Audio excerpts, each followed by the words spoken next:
Assalamualaikum warahmatullahi wabarakatuh. Perkenalkan, saya Putri Zahra Panjistiawati dengan NIM 24053560970 dari Teknik Informatika Ofrince. Pada kesempatan kali ini, saya akan mempresentasikan solusi untuk UAS pada mata kuliah Analisis dan Desain Algoritma dengan topik mendeteksi influencer pseudo expert yang berpotensi membahayakan. Baik, pertama-tama mari kita pahami dulu apa sih masalah yang akan kita selesaikan.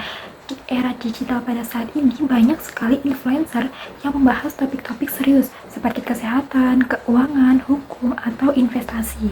Nah, masalahnya adalah tidak semua dari mereka memiliki kompetensi atau kredensial yang sesuai di bidang tersebut.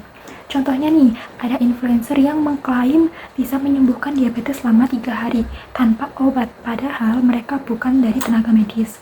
Ada juga yang menjanjikan profit investasi 1000% dalam seminggu tanpa menjelaskan risikonya. Nah, fenomena seperti ini itu sangat berbahaya karena bisa menyebabkan keputusan publik yang salah dan merugikan. Seseorang itu bisa saja berhenti minum obat karena percaya klaim dari influencer atau kehilangan uang karena investasi bodong. Nah, pertanyaannya, bagaimana sih cara kita mengidentifikasi konten-konten yang berisiko ini secara sistematis dan otomatis? Untuk menyelesaikan masalah ini, saya merancang sebuah sistem algoritmik end-to-end yang terdiri dari beberapa layer. Sistem ini bekerja dengan cara menganalisis konten video atau postingan influencer secara otomatis, kemudian memberikan risk score dari 0 sampai 100. Arsitektur sistem saya terdiri dari 3 layer utama. Layer pertama adalah input layer. Di sini sistem mengumpulkan data dari berbagai sumber, seperti konten video, judul, caption, profil kreator, seperti bio dan jumlah followers, data engagement seperti likes dan komen, serta data historis dari konten-konten sebelumnya. Nah, layer kedua adalah processing layer. Ini adalah otak dari sistem kita. Di sini ada 4 modul analisis yang bekerja secara paralel untuk menilai risiko dari berbagai aspek. Saya akan menjelaskan detail masing-masing modul sebentar lagi. Dan di layer ketiga ada output layer. Di sini sistem menghasilkan risk score, kategori score, breakdown, faktor-faktor risiko, dan rekomendasi untuk user. Nah, sekarang mari kita bahas detail algoritma di processing layer. Seperti yang saya sebutkan tadi, ada 4 modul analisis. Modul pertama adalah content risk analysis yang memiliki bobot 40% dalam perhitungan akhir.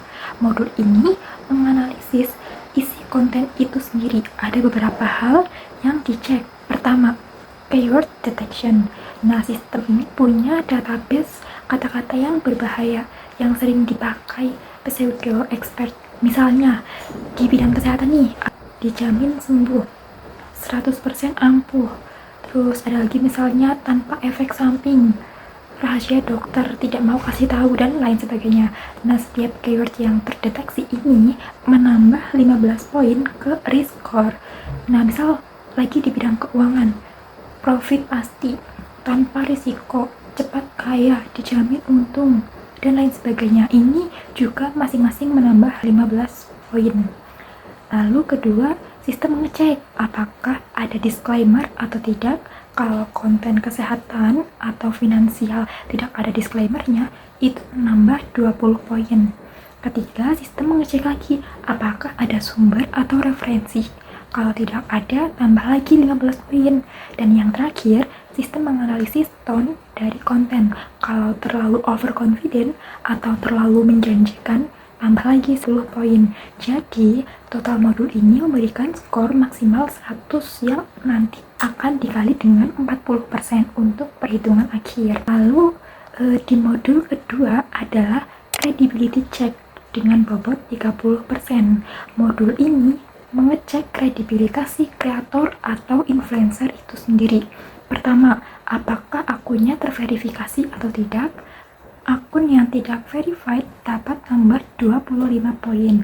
Nah, lalu yang kedua, apakah di bio-nya itu ada kredensial profesional, misalnya DR untuk dokter, CVA untuk analis keuangan, atau afiliasi dengan industri resmi seperti universitas atau rumah sakit. Nah, kalau kreator mengklaim sebagai ahli tapi tidak ada kredensial di bio-nya, itu tambah 30 poin. Nah, kalau tidak ada afiliasi institusi, tambah lagi nih 20 poin. Lalu yang ketiga, sistem mengecek konsistensi. Kalau si kreator hari ini bahas kesehatan, besoknya bahas kripto, lusa bahas hukum, itu kan mencurigakan. Biasanya menandakan tidak ada expertise yang real. Ini tambah lagi 15 poin. Dan yang terakhir, kalau ada konten sponsor tapi tidak disclosure yang jelas, tambah 10 poin. Modul yang ketiga adalah behavioral analysis dengan bobot 20%. Modul ini menganalisis pola perilaku yang mencurigakan. Pertama, engagement rate. Engagement rate yang terlalu tinggi, misalnya di atas 20%, itu tidak wajar dan bisa jadi hasil dari bot. Ini tambah lagi 20 poin. Kedua, sentimen analis di kolom komentar. Kalau banyak komentar negatif atau warning dari user lain seperti jangan percaya, ini menyesatkan. Sistem akan mendeteksi ini. Kalau ada lebih dari 10 warning komen, tambah 15 poin. Dan yang ketiga, bot detection. Kalau engagementnya didominasi oleh akun-akun bot, tambah 25 poin. Dan yang keempat, growth pattern. Kalau pertumbuhan followers-nya terlalu cepat, misalnya 50% per minggu, ini juga mencurigakan. Jadi tambah lagi 15 poin. Dan modul yang terakhir adalah historical pattern dengan bobot 10%. Modul ini melihat track record si konten kreator di masa lalu.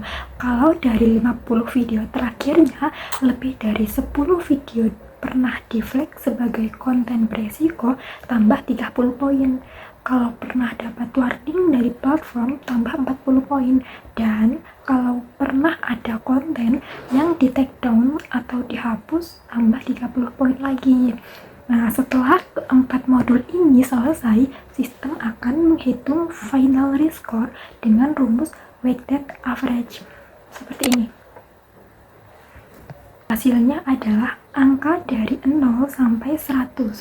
Kemudian sistem akan mengkategorikan, bisa dilihat di sini, skor 0 sampai 29, low risk yaitu warna hijau, skor 30 sampai 49, medium risk warna kuning, dan skor 50 sampai 69 itu high risk warna oranye. Yang terakhir skor 70 sampai 100 critical risk warna merah.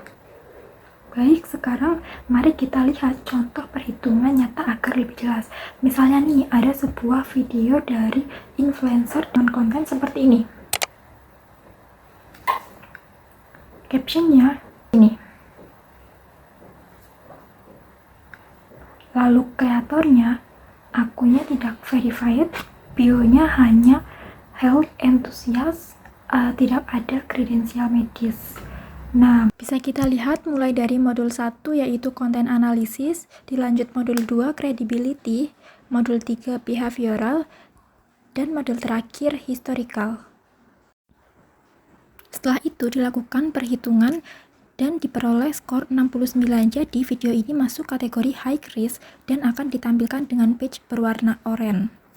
Baik, dari penjelasan tadi dapat kita simpulkan bahwa sistem yang saya rancang ini adalah solusi algoritmik end-to-end untuk mendeteksi influencer pseudo expert yang berpotensi membahayakan. Sistem ini menggunakan 4 modul analisis dengan bobot yang berbeda sesuai dengan tingkat kepentingannya. Konten analisis 40%, credibility check 30%, behavioral analysis 20%, dan historical pattern 10%.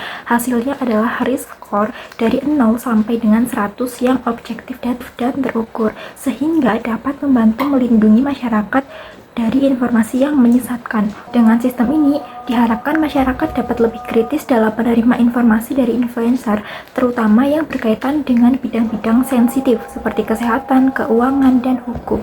Demikian presentasi yang dapat saya sampaikan. Terima kasih atas perhatiannya dan mohon maaf apabila ada kesalahan. Wassalamualaikum warahmatullahi wabarakatuh.